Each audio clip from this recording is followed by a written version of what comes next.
Mendadak viral di media sosial penelusuran warganet yang curiga terhadap kampus di Bangkok, Thailand yang memberi gelar Doktor Kehormatan alias Doktor Honoris Causa kepada seorang selebritas tanah air. Alamat kampusnya ternyata di hotel. Ya, seperti apa sejatinya gelar Doktor Kehormatan itu dan apa gunanya bagi publik? Selengkapnya dalam diskusi bersama rekan Rusdi Maulana.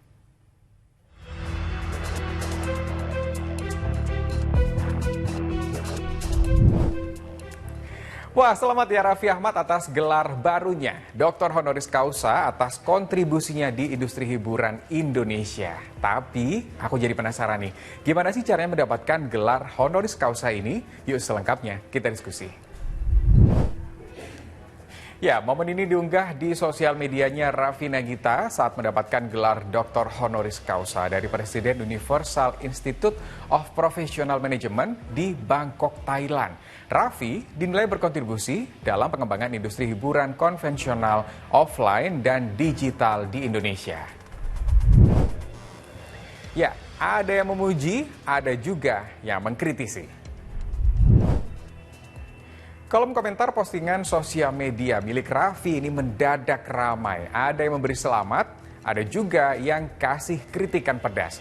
Bahkan ada akun DX yang menelusuri alamat kampusnya di Thailand, yang ternyata adalah sebuah hotel. Banyak yang bilang pemberi gelar ini adalah universitas abal-abal. UIPM pun akhirnya buka suara. Kepada kami, Deputi Legal UIPM, Helena Patirane, secara tertulis mengatakan bahwa UIPM didirikan full 100% online yang dikelola secara global managing, global students, dan global education. UIPM ini sudah terakreditasi oleh Lembaga Akreditasi Internasional, Quality Assurance Higher Education, dan Lembaga Akreditasi Mandiri Pendidikan. Tapi udah pada tahu belum, apa sih gelar honoris causa?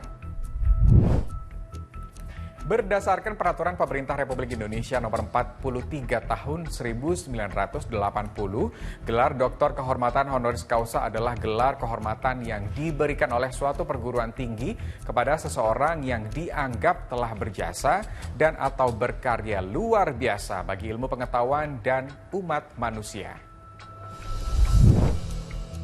Universitas-universitas yang bagus, mereka memberikan apresiasi kepada orang-orang tertentu yang telah berjasa bagi perkembangan ilmu pengetahuan, teknologi, dan kemanusiaan. Jadi memang itu sudah sejarah panjang, sejak abad 15 sudah ada gelar-gelar penghargaan seperti ini kepada orang-orang yang non-kampus ya, yang bukan ada di lingkup akademik.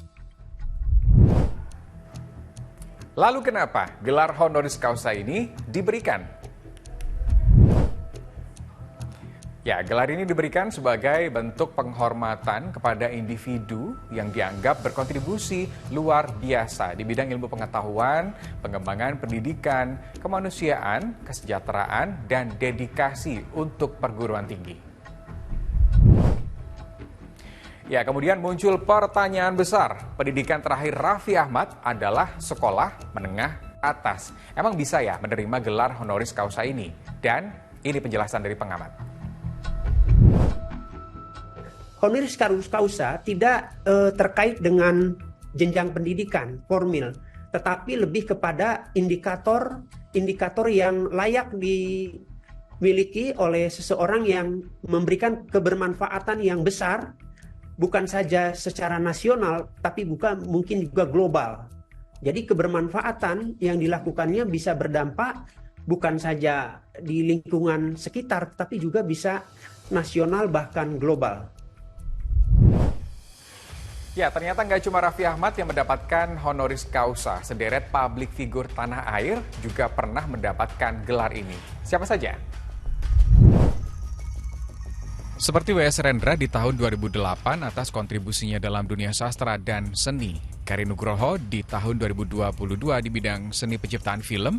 Dan Raja Dangdut Romai Rama di tahun 2005 atas kontribusinya dalam musik dan budaya Indonesia.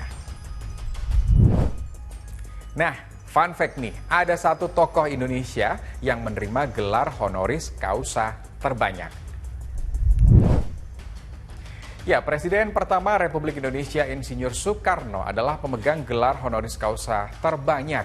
26 gelar diberikan dari 7 universitas dalam negeri dan 19 universitas luar negeri, bahkan sampai masuk dalam Museum Rekor Indonesia. Ya, memang untuk mendapatkan gelar ini harus punya kontribusi besar dalam suatu bidang. Tapi yang perlu diingat, ini bukan hanya simbol penghargaan, tapi juga membawa tanggung jawab yang begitu besar. Saya Rusdi Maulana, terima kasih sudah diskusi.